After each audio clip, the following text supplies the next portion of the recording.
Okay, so Boker Tov, everybody.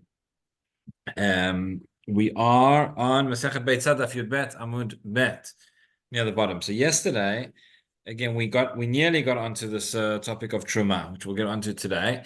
We took a bit of a not really a digression, but based on the Gemara, we spoke a little bit about the principles of ochel nefesh, of when ochel nefesh is permitted and when ochel nefesh is not permitted.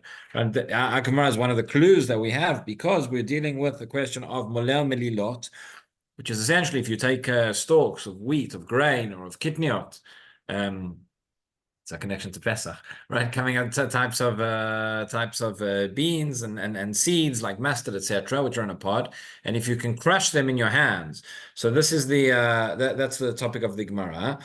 That is part of the melacha of dash. It is not the classical melacha of dash, of threshing, because you're doing it with your hand. You're doing it in an unusual way. And we saw yesterday from the fact that Rashi explains that it's you can do it because it's in an unusual way and it's midrabanan in the first place. So we can extrapolate from there. This is one of the places that the oraita, the classical melacha of dash, would not be permitted on Yom Tov, even though it's melacha food preparation. We'll see some more examples of this as we go on. And we explained yesterday how there are different types of melacha. There are those melachot which are done in the home, which are immediate, sort of smaller scale melachot in food preparation. That is ochel nefesh, which would be permitted. Those melachot, which are more of an industrial sort of melacha, you could say, but that was done in the field, that which goes for greater time, that would be considered a not immediate food preparation, and those would be forbidden. I'll just say that sometimes it gets a little bit tricky. Sometimes within the same melacha itself, you can fit into both categories. Borer is an example of that. There are types of borer which will be permitted for ochel nefesh, types of borer which maybe not. But in any event, dash is certainly kotzer, harvesting, dash, threshing. Certainly those are melachot which everybody agrees under normal circumstances cannot be permitted on Yom Tov, even for ochel nefesh. So our question here in the Gemara was as follows. We'll just read through it quickly. Again, all of this is brought now as an introduction to a question that we want to raise on the Mishnah. So, but we haven't gotten there yet. Bit of patience. So we're at the bottom of Daf Yud Bet Amud Bet. Okay, let's pick it up from Ushpizichne. Right, so we'll just go through quickly. So about 10 lines from the bottom. The last word of the line says Ushpizichne Rabbi Barav Hanan. Havale Asliyata de Chaldela. Right, he had these bundles of mustard seeds. Can I crush them up and eat from them? But Yom Tov and Yom Tov. Rav Chanan did not have the answer. As I said yesterday, that's how you know it's a good question. He didn't know the answer, right? So they went and asked Rava. Rava said, yes, it's permitted. You can do it on Yom Tov. Just Rashi again. Rashi says, yeah, molelin melilot. Dedash kelachal yadu. Sorry, the Rashi before. Let's just see again. He says, "Mauli fruche." So shavitinu latzia zera b'yom tov. What is it? Can you crush up these pods or these stalks and take out the seeds on Yom Tov? Mishala, is it allowed? Mishala b'yom tov kishchita or kabishul. On the one hand, it's food preparation. You'll tell me it's like shchita, it's like bishul, it's like anything else. Ochel nefesh. Or Dilma, maybe you'll say no. You'll say maybe no, since you could have done it before Yom Tov, therefore it won't be permitted on Yom Tov. Okay, and then the next Rashi says, Molelin melilot, the dash kelachal yadu. This is dash with a shinoi, it's essentially, not in the usual way. And since it's kelachal yad, even on Shabbat it would not be doraita, ela midrabanan, or by Yom Tov lo gazur, and therefore on Yom Tov there was no gzera. So that is the psak of Rava. Now, Itve Abaye challenges this back in the Gemara. He says, "Amolem melilot me'elev Shabbat lemachar menapech miad liad v'ochel." Right? He says, if you were crushing up these pods on erev Shabbat, so on Shabbat you can sort of separate the things one from the other in order to eat them. Aval lo b'kanon v'lo b'tamchoi, with your hand, not with a kli. If you did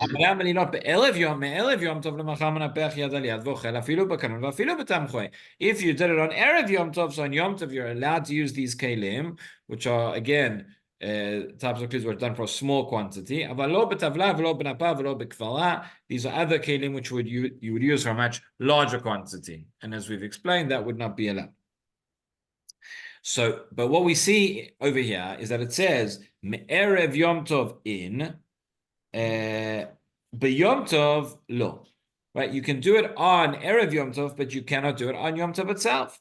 So now says the Gemara 3 lines from the bottom. It says Afilu Teima B'Yom Tov. You could say that even on Yom Tov it's allowed. This Molel Melilot. Even on Yom Tov it's allowed. Why did the writer say Me'erev Yom Tov? Because V'Aidi the Tana Leisha Me'elev Shabbat. Tana Seifa Nami Me'elev Yom Tov. Since the Reisha taught us Me'erev Shabbat, on Shabbat would certainly not be allowed. So there again, it's teaching us the distinction between Shabbat and Yom Tov in terms of which kelim you can use in order to eat it, what's considered borer and what's not. Again, borer, which is part of your for immediate food consumption, that would be allowed on Yom Tov. That's part of Ochel Nefesh. So, for example, when one eats chicken or one eats fish and it has bones, and right, one has to be very, very careful in terms of the way. How do we cut the chicken off the bone, or do we cut the bone off the chicken, or if they're soft bones, then you eat it and then you take the bones out of your mouth. That's another way of performing borer on Shabbat in a way that it's derech achila and it's not derech breira. On Yom Tov, I don't need to be concerned. On Yom Tov, that's part of Ochel Nefesh, and I can just eat normally and kind of however I want. So that's the distinction that it's teaching here. But since it said Erev Shabbat, it also says Erev Yom Tov. But Ein Achinami, this Molel Melilot would be allowed on Yom Tov as well. Okay, so now that we've established that Molel Melilot is going to be permitted on Yom Tov, now we can ask our question. And our question on the Mishnah is going to be as follows. The Mishnah, which we discussed yesterday and last week, spoke about taking certain matanot and giving them to the Kohen on Yom Tov. And we said there is a distinction between, we said in the end there were 3 different opinions. We paskin like Rabbi Yossi, and Rabbi Yossi essentially says that according to Beit Hillel, you can even go and you can take Truma to the Kohen on Yom Tov. But the distinction between Truma and the others the point was that when it comes to Truma, I'm not allowed to separate Truma on Yom Tov. Challah I could separate because I haven't kneaded the dough beforehand. But Truma, our understanding was we can never separate Truma on Yom Tov. The reason is because when the food becomes obligated in Truma is at the stage of Gemar Melacha, when the processing has taken place, when it's been finished, and that is a Gemar Melacha, as its name implies, is a Melacha which cannot be done on Yom Tov. Just tying in with what we started off with, right? You'll say, but it's a Gemar Melacha, but it's for the sake of Ochel Nefesh. Now again, so the Gemar Melacha is part of the processing, part of the harvesting, part of that which is done in the field. That's not going to be allowed. But now, says the Gemara as follows. If we have a situation of Molel Melilot, so now we have to say the following. 2 lines from the bottom of the page, near the end of the line, it says, Imken, Matzinu Truma Shezakai Balamata. We have just found a case. Whereby you can separate, you need to separate Truma on Yom Tov. How so? Says Rashi, Imken, it says Molelin Melilot B'Yom Tov Matzinu Trumaz Shezakai Balamata. Right? If you are now taking these stalks which you've taken from the field, and you're going to crush them up in your hand, and you're going to eat the grains that are inside. Okay, so he says Rashi, Stam Shibulin Lo Maflishin Truma Adjasu Dagan. Ordinarily speaking, when we have stalks of wheat, again, for every different food, when it becomes obligated in Truma is going to be different depending on how it's harvested and how it's processed and what happens. When it comes to Dagan, when it comes to grain, we essentially say it's Meruach HaKri, which means the stalks are taken and they are put into bundles, and the bundles are smoothed out. From that stage, that is when it becomes Chayiv in Truma. But here what you are doing is you're taking a few of these stalks and you're not waiting for them to be put into bundles. You're just eating them as is. So yes, again, says Rashi, Stam Shibulin Lo Maflishin Truma Adjasu Dagan, until you make them Dagan, until you make them into this into these bundles. But if you are not waiting until it becomes Dagan, if you're not waiting until it becomes part of that bundle and it's processed in that way, you're just taking it and eating it as is, well then, before you eat it, you need to separate Truma. So it must be, if you're saying that you're allowed to eat it, we know you're not allowed to eat Tevim. If you're allowed to take these stalks and eat them, it must be that you separate truma from them before. And therefore, we've now found a case whereby we are zakai baramata, where you can separate truma on Yom Tov. And that completely goes against what our Mishnah said explicitly. That's the question. And the Gemara just spells it out in the last line. It says, "Ken matzino truma shezakai baramata utnan," and our Mishnah taught lo imamatim betruma she'eno zakai baramata. Okay, so what is going on? Is it can you separate the truma on Yom Tov or not? So says the Gemara, lo kasha, no, there's no question. Rabbi Yossi bar Yehuda. Okay, there is a different machloket here. There's a machloket between Rabbi and Rabbi Yossi bar Yehuda regarding whether these stalks are going to need truma, whether they're in that situation they're actually considered tevel or not, and that's what it's going to be. That's what's going to be the machloket. So says the Gemara. Now we're on the top of Yud Gimel Amud Aleph. Titania hichnish shibulin lasot mehen isa. Okay, so a person brings shibulin. A person brings sheaves of wheat into their home in order to turn them into flour, to make a dough, to eat them. To eat them normally, essentially. It says ochel mehen arai upatur. Okay, so you can eat from them arai in a non-fixed way. We said yesterday, but just to recap, that the chiyuv of truma kicks in right at the time of the gmar melacha. That is on a doraita level. So on a doraita level, before the gmar melacha, you went and you picked. Right? If let's say fruits, for example, before the fruits were harvested, you just picked an apple off the tree. Seemingly, that would be the same. That's on a direct level. It does not require truma yet. However, Rabbanan said no, you can't have it at all. Anytime if you're going to have achilat keva, which means you're going to have a fixed meal, you're going to eat from it in that way, you would have to separate truma even beforehand. However, achilat arai would not require, before this time, would not require separating trumot and masrot. So in this case, if you're just taking one of the stalks and bring them and just having that as a snack, so that would be permitted. You would not be required to separate trumot. Okay, that's the first case. That's the Tanya Chnesh Shibulin Asom Menisa Ochel Mehen Arai. Says Rashi over here. He says Ochel Mehen Arai. He says Kol Zman Shelo Dashan Umirchan Bakri. Right. So long as you're just taking one of the stalks from this pile that you haven't finished the process of threshing and processing, etc. Lo Nigmar Melachtan. The truma, the Gmar Melacha has not yet occurred, and that would be allowed. That is, if you bring in the shibulin, you ask lasot men isa. What if, now says the Braita, lemololan b'mlilot, you bring it in again to eat it in this unusual way. So here, Rabbi Mechayev, Rabbi Yossi, Rabbi Yehuda poter.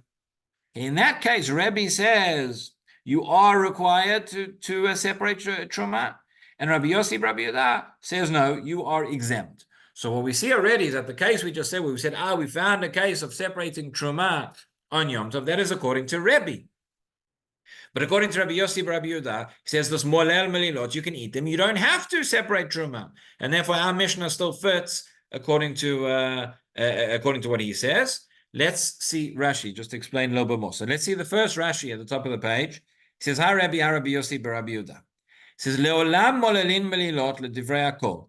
That which we said, Molim Melilot, that everybody agrees that you can do.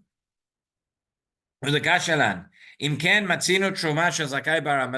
result, if we allow this Molim Melilot, that seems to indicate that you could separate Truma and Yom Tov.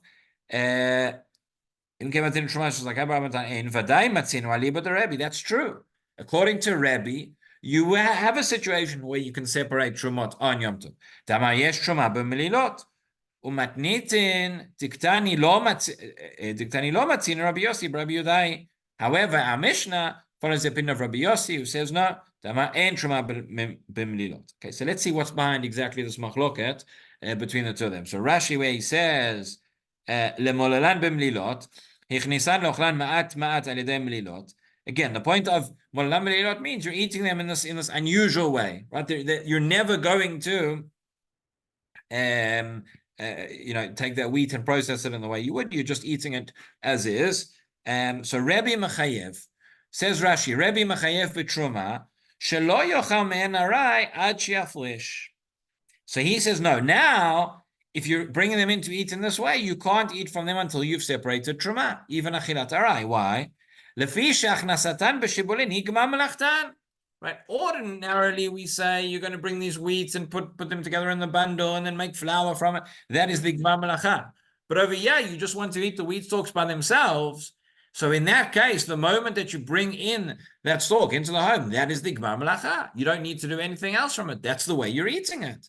And therefore, that is now the gmar melacha. He says, "She'ein sofan lavolite golin achel v'zel galnan." The word goren implies literally means the threshing floor, but implies the finishing of the processing of the bundles of wheat.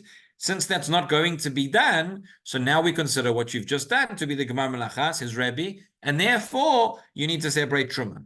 Rabbi Yossi, Rabbi Yehuda looks at it differently.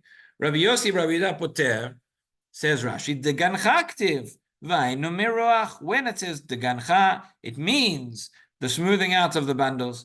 The ein digun ela kibbutz bakri, right? Miroch bakri, that's the bundles of wheat. That is the stage of Gmar Melacha. Now, if you're not going to do that, if you're taking this wheat and having it in a way that it's never going to get to that stage, holds Rabbi Yossi, therefore, there's never going to be an obligation of Truma.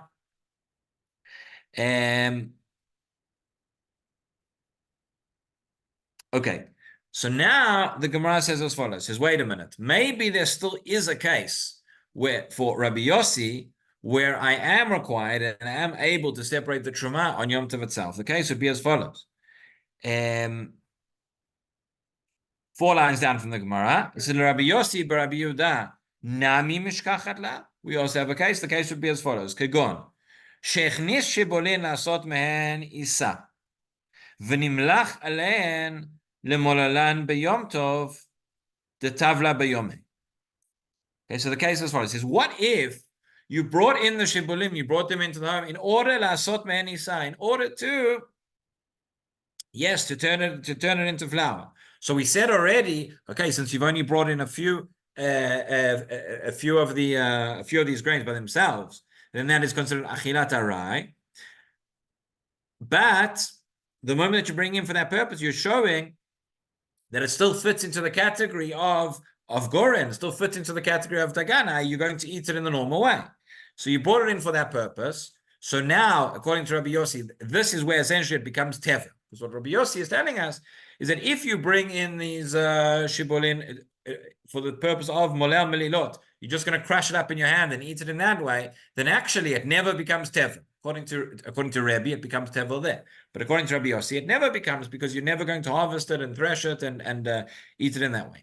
If you bring in the sheaves for lasot menisa, so then it does become tevel. So according to Rabbi Yossi, it would be like this. You bring it in shibon lasot menisa, that means that it fits into the category of tevel, that I need to separate truma from it.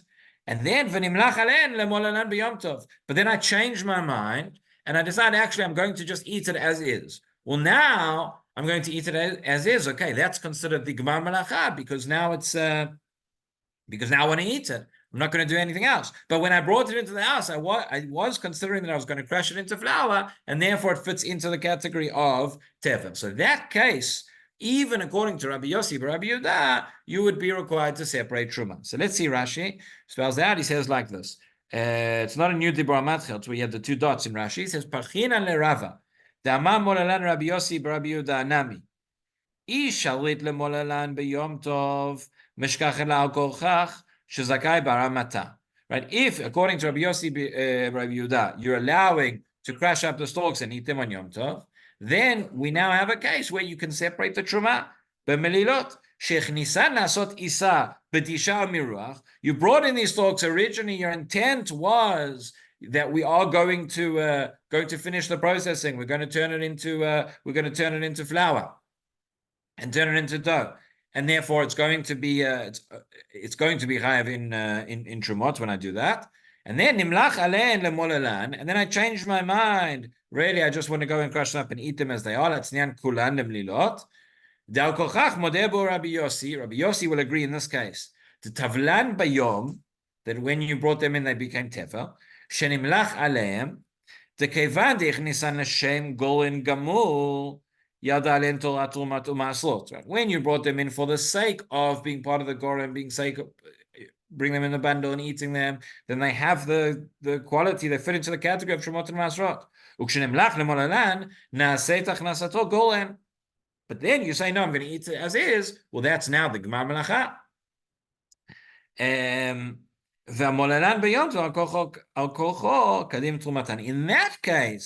In that case, you're going to have to separate Truma. Rabbi Yossi holds, unlike Rebbe, that if I just took some stalks from the field and said, okay, I'm just going to bring them in, crush them up and eat them, that would have been fine. But in this case, no, you would have to separate Truma. So according to everybody, there is a case that we can come up with. There is a conjecture that we can invent whereby you would have to separate the Truma on Yom Tov. So says the Gemara like this: Ela, my Truma, Rov Truma.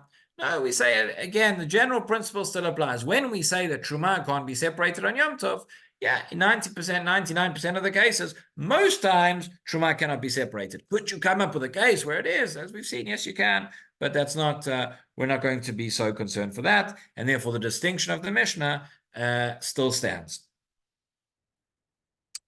Rashi, Elamai Truma, Rov Truma Garsinan, Okay, this is just Rashi talks about there was a different girsa, which Rashi tells us is incorrect, but that's not our girsa, so we don't need to be too worried about it. Okay, so that is so what we've seen therefore is that there is a machloket between Rabbi Yossi, Rabbi Yehuda, and Rebbe when it comes to taking stalks of wheat and not waiting for them to be processed and crushed up, etc., just crushing them in your hands in an unusual way and eating them like that. At that point, do we say they're chayav in Trumot and Masrot or not? Rebbe says yes. Rabbi Yossi says no. And now the Gemara is going to continue to see what is exactly the machloket. A couple of different versions. What is the machloket between Rebbe and Rabbi Yossi? Is it only going to apply to wheat? Is it going to apply to kidniot as well? That is the sugena. So says the Gemara, Amar Abaye. We are about 8-9 lines down. Amar Abaye, machloket b'shibulin, aval b'kitniot, divrei hakol asuyata tavla. So it says Abaye like this: says the machloket here between Rebbe and Rabbi Yossi is only when it comes to shibulim. It's only when it comes to wheat or grains. Says Rashi here, machloket b'shibulin, behanu the batal Rabbi Yossi. Deruban ledisha, ve'en garnan ela b'meluach. He says with these, Rabbi Yossi gave an exemption from separating trumot in our case, because generally speaking, most of the time grains are for disha. You're going to thresh them, you're going to process them in these bundles. However, when it comes to kitniot, okay, kitniot is always again, it's a type of sort of grain, seeds, beans, that kind of thing. It's very difficult to define exactly what is, as you all know from Pesach, to define exactly what fits into the category of kitniot or not. But about kitniot divrei hakol asuyata tavla. He says when it comes to kitniot, so according to everybody, asuyata, the word asur, by the way, also means forbidden, as we all know, asur, but it also comes from the root meaning bundle, meaning to tie things together. To tie things together is that's that same root. So it's these bundles make it teva, asuyata tavla. So it says Rashi here. He says aval kitniot yesh bnei adam harbe she'en chovdin otan yachad ela kedei ratan. So when it comes to kidniot, it's different. With kidniot, they're smaller and they're different. And lots of people are going to take the seeds individually and crush them up and maybe put the spices in their pot. And therefore, the minute that you bring them in, you bring in these bundles, they're already going to be teva. So there, Rabbi Yossi would agree with Rabbi when it comes to kidniot that you would have to separate trumot. Okay, I think we'll stop there. The Gemara is going to go through now some proofs this way and that way, but we'll pick it up from there next week. B'ezrat Hashem. Purim is Sunday, Monday, so shouldn't affect us. We should be back next week on Wednesday for the shiur as usual. Have a good day, everybody. Shabbat shalom. Purim sameach. Purim sameach. God willing.